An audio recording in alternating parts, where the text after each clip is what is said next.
Hello there, I'm Mary Jo Land, a registered psychotherapist in Priceville, Ontario, Canada, and welcome to the video series, When We Are Very Young. This video series is meant to assist parents and professionals who work with parents. Many of the videos pertain to children who have joined the family through adoption, foster care, or customary care. Some of the videos are about typical child development, while others are more specific to children who have experienced trauma, loss, or neglect during their early development. Attachment, trauma, and parenting are the main themes in this series. Today's presentation is the Unbaked Cake.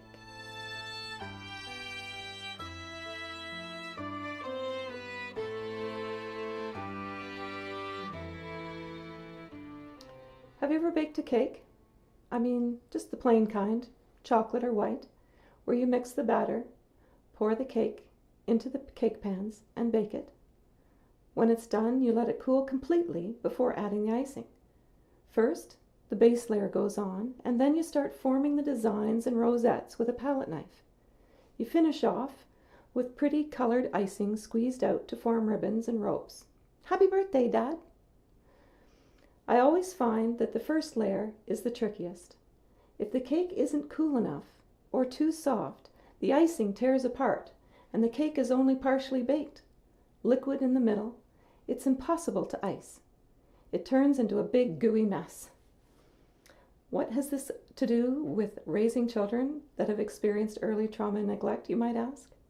The short answer is this: children who have experienced developmental trauma are not as able as typically developing children to be taught or corrected through behavioral means. Behavioral modification, cognitive behavior therapy, rewards and consequences, sticker charts, praise and criticism are all generally ineffective. Okay, so let's break that down, starting at the beginning and going back to this end. I referred to typically developing children. These are children who are being raised by competent parents who love them and meet their needs for physical, relational, emotional, and cognitive development. These parents respond in a sensitive and timely manner to the child's needs, especially during gestation and the child's first 3 years of life. During this time, the child's brain forms and grows within 1 or 2 loving relationships. It is during these first 3 years and gestation that 90% of brain formation and growth occurs, and only within that loving relationship. In contrast, children who have been raised in crowded orphanages may have pervasive loss of brain size and brain mass, and perhaps their brains may have holes in them, like Swiss cheese. So we know that the first 3 years of a child's life is the time during which parents nurture brain development. Remember, this is not about stimulation with toys and objects. It's about interacting face to face, heart to heart, mind to mind, with caregiving parents primarily.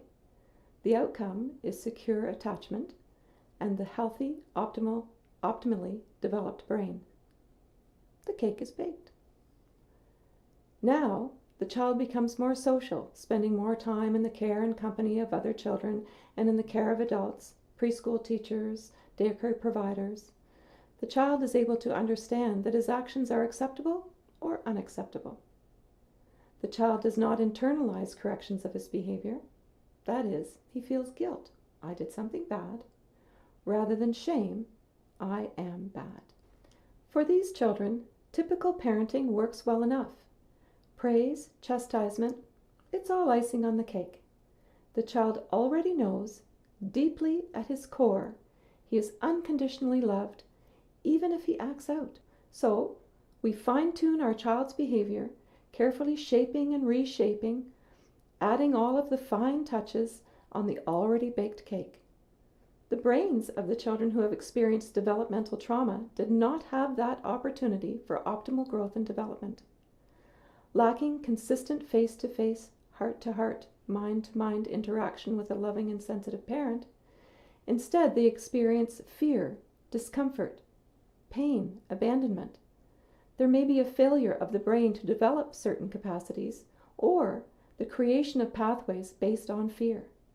The brain remains less than optimally developed. The cake is not fully baked. As children grow older, without the interaction of a primary, sensitive, and loving parent, these children will likely have an insecure or disorganized attachment style. Their self-concept is likely to be more fragile, and when corrected or criticized, or when they fail at a task, their experience is, I am bad, I'm stupid. The experience is negative, shame-inducing, and expected because others are neither kind nor trustworthy.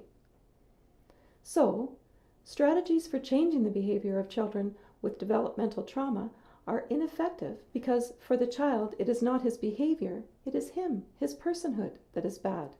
He does not believe that it can be different.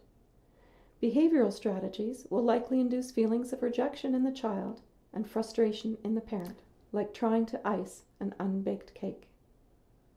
So what is the pathway forward? Finish baking the cake before trying to pretty up the icing. This means helping children develop the basic physiological, relational, and emotional capacities needed to heal from developmental trauma. The goals of this healing are 1. Increase trust and reduce fear of being parented. 2. Help the child to allow the parent to comfort and soothe him when distressed. 3. Then help the child to be able to calm himself or self-regulate. And 4. Finally, assist the child in seeking and accepting help and comfort as needed from the parent. Only then will no just mean no and not you are bad, I don't like you.